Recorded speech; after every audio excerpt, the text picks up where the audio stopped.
आपन गोपालगंज शिवानी और मैं आरिफ और अभी फिलहाल मैं अभी पहुंच चुका हूं थावे दुर्गा मंदिर और हमारे साथ है लक्की श्रीवास्तव जी। तो चलिए इनसे बात करते हैं। थावे दुर्गा मंदिर बंद है और इससे यहाँ के जो दुकानदार है उनका क्या प्रभाव है? कहना चाह रहा हूँ दुर्गा मंदिर के जो भी हमारे खर्च करता है, जो भी हमारे दुकानदार हैं, हमारे थावे मंदिर में के कैंपस में 1300 दुकानदार हैं। जितने दुकानदारों का आज के रेट में उन लोगों के साथ ये स्थिति है कि खाने पे वो मजबूर है।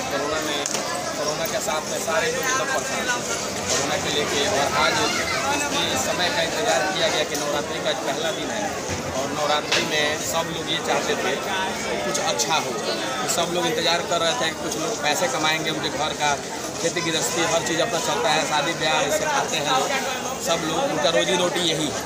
ये 1300 दुकानदार जो भी हैं उन लोगों के लिए कुछ नहीं किया जा रहा है और सरकार हमारी इस पर कोई ध्यान नहीं दे रही है, पहला चीज़। दूसरा चीज़ ये है कि हमारी सरकार इस चीज़ों पे ध्यान नहीं दे रही है और आज के डेट में चुनाव आयोग ने चुनाव का बिगुल बजा दिया है। इस बिगुल के बारे में आप ध्यान दीजिए कि 10-10 हज़ार लोगों का रैली निकल रहा है और इस रैली में लाखों लोग घूम रहे हैं, हर नेता के साथ में सब लोग घूम रहे हैं और उस चीज़ पे थोड़ा सा भी ध्यान नहीं है। उसके लिए कोरोना नहीं है और मंदिर में दर्शन करने के लिए कोरोना दिखाया जा रहा है कि कोरोना है।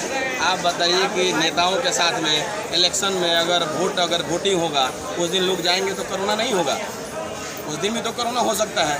तो सरकार को इस चीज़ों पे ध्यान देनी चाहिए, हमारी गवर्नमेंट को, हमारी बिहार सरकार को इस चीज़ पे ध्यान देना चाहिए। और जो भी पंडित लोग हैं वो 6 महीना इंतज़ार करते हैं कि हमारे यहाँ श्रद्धालु आएंगे और कुछ पैसे देंगे, ठीक है, लेकिन उनका रोजी रोटी वही है।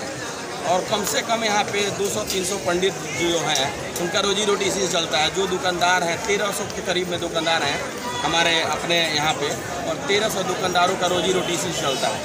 आप बताइए इन लोगों के साथ में क्या ये सही व्यवहार हो रहा है? हमारी सरकार, हमारे यहाँ के जो भी कर्मचारी हैं उन लोगों को इस चीज़ पे ध्यान देना चाहिए।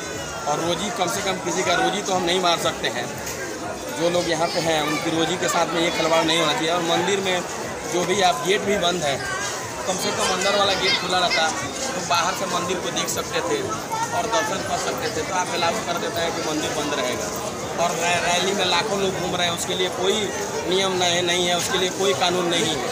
सरकार को इस चीज़ पर ध्यान देनी चाहिए। आइए बात करते हैं थावे मंदिर के जितने भी पुजारी है उनसे उनका क्या असर है मंदिर बंद होने पर और आप क्या कहना चाहते हैं? मंदिर बंद है, यहाँ जितने भी मंदिर है खाने में रैली हो रहा है, काफ़ी हो रहा है, वहाँ पर सब दिक्कत किसी मंदिर पर है। काफ़ी अधिक है इससे हम लोग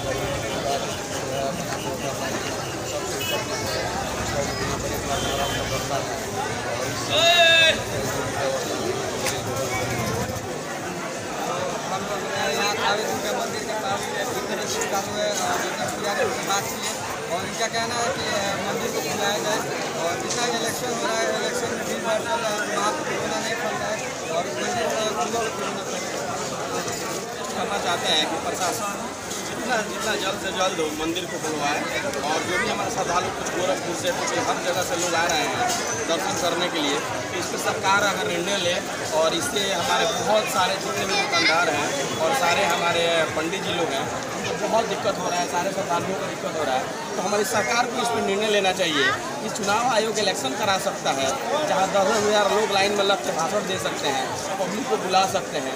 और क्या मंदिर पे ऐसा दर्शन हम लोग नहीं कर सकते हैं? मंदिर पर दर्शन करने से आप बताइए कि जो भी रोजगार है सारे लोगों के रोजगार बंद है। 6 महीना लोग इंतजार करते हैं, इंतजार करने पर नवरात्र का महीने का इंतजार होता है और उसके बाद भी आज बंद पड़ा हुआ है। तो कम से कम हम सरकार से यही निवेदन करना चाहेंगे, जो श्रद्धालु भक्त आते हैं आप अपना मंदिर खोलें और मंदिर खोलने पर विधि व्यवस्था रखते हुए हमारे प्रशासन से निवेदन है कि कृपया इस पर उचित कार्रवाई करें और कार्रवाई करने के बाद में खोलें और लोगों को कोई तकलीफ ना हो और जो गरीब लोग हैं वो कम से कम जिए। और पंडित जी लोग जो 6 महीना इंतजार करते हैं, नवरात्रि आएगा, नवरात्रि में उन लोगों का रोजी रोटी इसी से चलता है, तो इस पर सरकार को गौर करना चाहिए। जितने 1300 दुकान है, आप सोचिए 1300 दुकानदार के कम से कम एक घर में अगर 5 आदमी हैं तो कम से कम 6,500 लोगों की रोजी रोटी चलती है। आप इस पर गौर कीजिए कि 6,500 लोगों की रोजी रोटी हमारी सरकार इस पर ध्यान नहीं दे रही है। और चुनाव आयोग ने इलेक्शन करने के लिए उसके ऊपर कोई दिक्कत नहीं है, उसमें कोई कोरोना नहीं है। आप बताइए कि वोट देने जाएंगे तो क्या उसमें लोग लाइन में लगेंगे, कोरोना नहीं फैलेगा। सेम सिचुएशन मंदिर का है। तो कम से कम हमारी सरकार को इस पर ध्यान देना चाहिए और मंदिर जितना से जितना जल्दी हो, हमारा यही रिक्वेस्ट है गवर्नमेंट से कि इसको खुलवाएं और लोगों को तकलीफ ना दे और ध्यान दे इस चीज़ पे। नहीं तो नियम सबके लिए बराबर होना चाहिए और नियम कम से कम अगर लगाते हैं तो चुनाव के लिए भी लगाइए और चुनाव मत करने दीजिए। चुनाव आयोग से मेरा रिक्वेस्ट है, निवेदन है कि वो चुनाव न कराएं। अगर ऐसा है तो मंदिर के साथ जो कंडीशन है वो चुनाव के साथ भी होना चाहिए। और हमारे जो भी मुख्यमंत्री या हमारे प्रधानमंत्री से ये रिक्वेस्ट है कि कृपया इस चीज़ पर गौर करें और श्रद्धालुओं के साथ में ये दिक्कत ना किया जाए।